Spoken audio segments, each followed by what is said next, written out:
രണ്ടു ഭാഗം ജലമായിട്ടും വേനലിൽ നമുക്ക് കടുത്ത ജലക്ഷാമം നേരിടേണ്ടി വരുന്നു.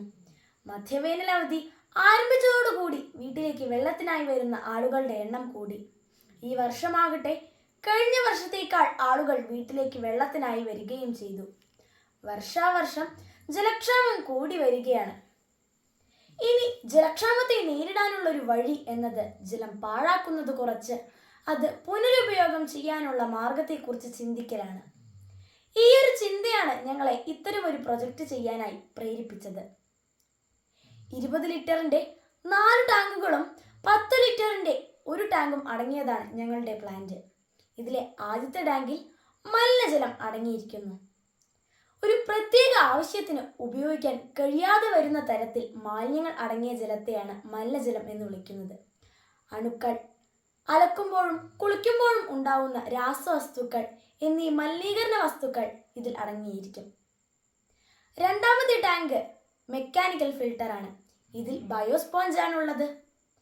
ഇവിടെ എത്തുന്ന ജലത്തിലെ ചെളിയും മറ്റവശിഷ്ടങ്ങളുമെല്ലാം സ്പോഞ്ചിലടിഞ്ഞ് തെളിഞ്ഞ വെള്ളം മുകളിലായി ശേഖരിക്കപ്പെടുകയും പാത്രത്തിന്റെ ഗ്രാവിറ്റി മൂലം അടുത്ത പാത്രത്തിലേക്ക് ഒഴുകുകയും ചെയ്യും.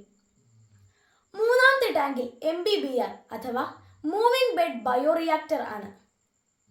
MBBR ഒരു ജൈവ പ്രക്രിയയാണ്. ഇവിടെ മാത്രമാണ് പുറത്തു നിന്നുള്ള ഊർജം ചെറിയ രീതിയിൽ വിനിയോഗിക്കപ്പെടുന്നത്. ജലം ശുദ്ധീകരിക്കുന്നതിനുള്ള ജൈവ പ്രക്രിയയിൽ മാലിന്യങ്ങളെ വിഘടിപ്പിക്കാനായി സൂക്ഷ്മജീവികളെ ഉപയോഗിക്കുന്നു. സൂക്ഷ്മജീവികൾക്ക് വളരാൻ സഹായകമായ രീതിയിലുള്ള പ്രതല വിസ്തീർണത്തോടു കൂടിയ ബയോബോളുകളാണ് ഇവിടെ ഉപയോഗിച്ചിരിക്കുന്നത്. ബയോബോളിലെ സൂക്ഷ്മജീവികളുമായി ജലം സദാസമയവും സമ്പർക്കത്തിൽ വരുന്നതിനായി എയറേഷൻ പ്രക്രിയ ഉപയോഗിക്കുന്നു. നൈട്രാസോമോണസ്, നൈട്രോബാക്ടർ തുടങ്ങിയ ബാക്ടീരിയകൾ അമോണിയയെ വിഘടിപ്പിച്ച് നൈട്രേറ്റുകളും നൈട്രൈറ്റുകളുമാക്കി മാറ്റുന്നു. ഈ സംയുക്തങ്ങൾ സസ്യങ്ങളുടെ വളർച്ചയ്ക്ക് വളരെ അനിവാര്യമായ ഘടകങ്ങളാണ്. നാലാമത്തെ ടാങ്കിൽ കക്ക ഉപയോഗിച്ചാണ് ജലം ശുദ്ധീകരിക്കുന്നത്. കക്കത്തോടിലെ വിടവുകൾക്കിടയിൽ സൂക്ഷ്മജീവികൾ പറ്റിപ്പിടിച്ച് വളരുന്നു. ഇവ ഈ ജലത്തിൽ അടങ്ങിയ മാലിന്യങ്ങളെ ഭക്ഷണമാക്കുന്നു. ഫൈറ്റോ റെമഡിയേഷൻ എന്ന പ്രക്രിയയിലൂടെ സസ്യങ്ങളെ ഇവ വളർത്തുന്നു.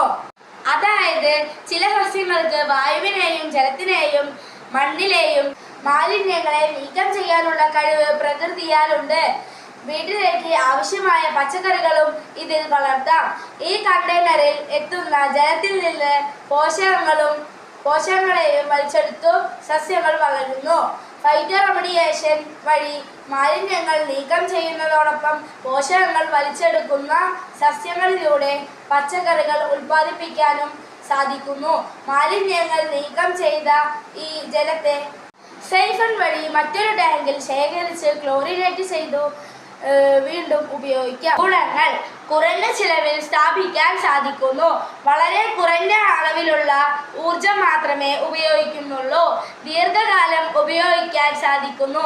ഉയർന്ന ക്ഷമത, തേയ്മാനം കുറവാണ്. ശുദ്ധീകരണത്തോടൊപ്പം പച്ചക്കറികളും ലഭിക്കുന്നു. ഞങ്ങൾ രൂപകൽപ്പന ചെയ്ത് തയ്യാറാക്കിയ സിസ്റ്റം ഉപയോഗിച്ച് 1 മണിക്കൂറിൽ 120 ലിറ്റർ വെള്ളം ശുദ്ധീകരിക്കാൻ സാധിക്കുന്നു.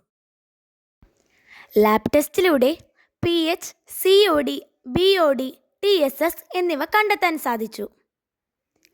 ശുദ്ധീകരിച്ച ജലത്തിൻ്റെ ഗുണനിലവാരം പരിശോധിച്ചപ്പോൾ അത് കുടിവെള്ളത്തിന് സമാനമാണെന്ന രീതിയിൽ കണ്ടെത്തി. ഹോട്ടലുകൾ, ഹോസ്പിറ്റലുകൾ തുടങ്ങിയ ഇടങ്ങളിലും ഈ സിസ്റ്റം ഉപയോഗപ്പെടുത്താവുന്നതാണ്.